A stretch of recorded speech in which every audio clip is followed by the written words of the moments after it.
The debate over free speech just collided head-on with national security. And Marco Rubio isn't backing down. In a moment that's already igniting backlash, Rubio bluntly warned activist visa holders, "You are guests in this country, and your visa can be taken away." Critics say it's authoritarian. More possible it might happen. Thank you. Thank you. The last question is for Reuters. Thank you, Mr. Secretary. Good to see you, Mr. Prime Minister. Two questions, Mr. Secretary. Iran is pursuing a nuclear agreement with the U.S. that it says would deliver economic benefits for both sides. Is that acceptable for the U.S., even if it doesn't cover Tehran's ballistic missile program? Recently, a U.S. immigration judge has ruled that there were no grounds to deport Tufts University student who wrote an op-ed on Gaza. A second judge said using deportation as a threat violated the First Amendment rights of people like her, because those rights apply to foreigners. What is your response to that? And Mr. Prime Minister, I just wanted to follow up on the China angle. Secretary just spoke about balancing relationships. You've been pushing a lot for more Chinese investments in Hungary. How will you make sure that that does not create a problem in your relationship with Washington? Thank you. Yeah, on the two questions you asked, first of all, on the particular case of the student, look, my job at the State Department is if I identify someone who I believe is present, someone who's a visitor, a guest to the United States, and we identify that their presence in our country poses a threat to our foreign policy, to our national security, we're going to take the person's visa away. We're going to take their visa away. That's what we're going to do. We've done that in a lot of cases over the last year. We've done it. Fact is that, visas are not a right. I've said this repeatedly. I don't know why it's so hard for some to comprehend it, so let me repeat it again. A visa, no one's entitled to a visa. There is no constitutional right to a visa. Okay, a visa is a permission to enter our country as a visitor.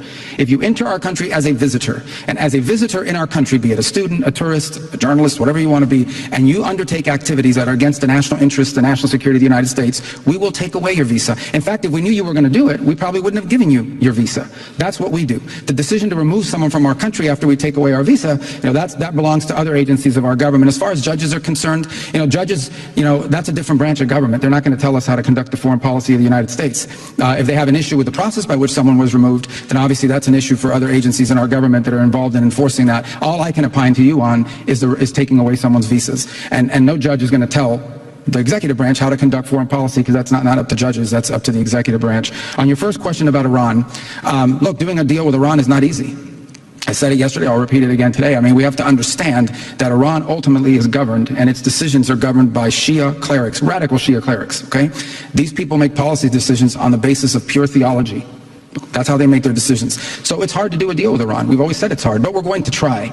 And that's what the president is trying. I'm not going to prejudge those talks. I'm certainly not going to negotiate with Iran here in front of the press and on the stage. Our negotiators are on their way there now. They'll have meetings. We'll see what happens. We're hopeful there's a deal. The president always prefers peaceful outcomes and negotiated outcomes to things. He's a president that's shown his willingness to talk to anyone and meet with anyone. And I think if there's an opportunity here to diplomatically reach an agreement that addresses the things we're concerned about, we will be very open and welcoming to that. But I don't want to overstate it either. It's going to be hard. I mean, we're dealing, it's been very difficult for anyone to do real deals with Iran because we're dealing with radical Shia clerics who are making theological decisions, not geopolitical ones. But let's see what happens. I hope it works out. We all hope it works out.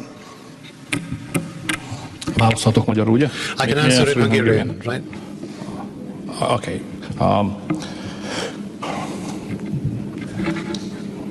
Van egy tény, amit minden nemzetközi kapcsolatunkban figyelembe kell venni. We must take into consideration in every international relationship of ours as an origo, and that is that we are members of NATO. És ez azt jelenti, hogy a biztonsági kérdések területében ez kijelöli a másokkal való együttműködés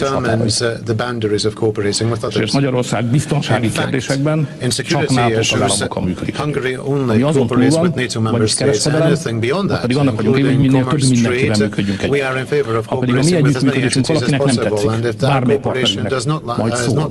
By any of our partners, disliked by them, they will indicate that to us, and if they do so, we shall discuss them. I have been working together with Americans for over 30 years now. Az öreg idős Bush elnök volt az első, akivel találkoztam.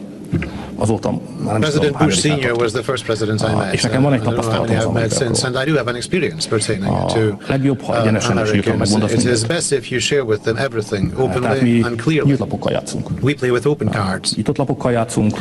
open, visible cards. Partnerségünk az egyenes beszédre épül, és ha nekünk bármi nem tetszik, akkor mi azt elmondjuk. És az amerikaiaknak bármi nem tetszik, akkor majd elmondják. Azt tudom jelenteni önnek, hogy mióta új elnök van, azóta nincs egyetlen egy konfliktusos pont sem. Nem találkoztam egyet az Egyesült Államokkal való működésünk között. Ez nem volt így korábban. Amikor a demokrata adminisztráció volt, nagyon sok konfliktusunk volt. Mi akkor is nyíltan képviseltük egyébként az álláspontunkat. Azzal az adminisztrációval nem tudtunk együttműködni. A mostanival tudunk, de egy dolog nem változott, hogy a magyarok mindig megmondják, mit, miért, hogyan szeretnének, mit kifogásolnak, mi az, amit támogatnak, mit kérnek. Mi azért vagyunk megbízható partner, mert mi egyenes, az a politikai kultúránkból érkezik, mi az egyenes beszédnek vagyunk a hívei. És hogy nézem az Egyesült Államok mostani elnökét, mintha ugyanaz iskola lenne. Ő sem szokott kertelni. Meg szokta mondani azt, amiről úgy gondolja, Amerikai Egyesült Államok érdeke. Nincsen tabu, mindenről tudunk beszélni. Ide jött az NATO főbe. Kína vagy bármilyen más kérdés.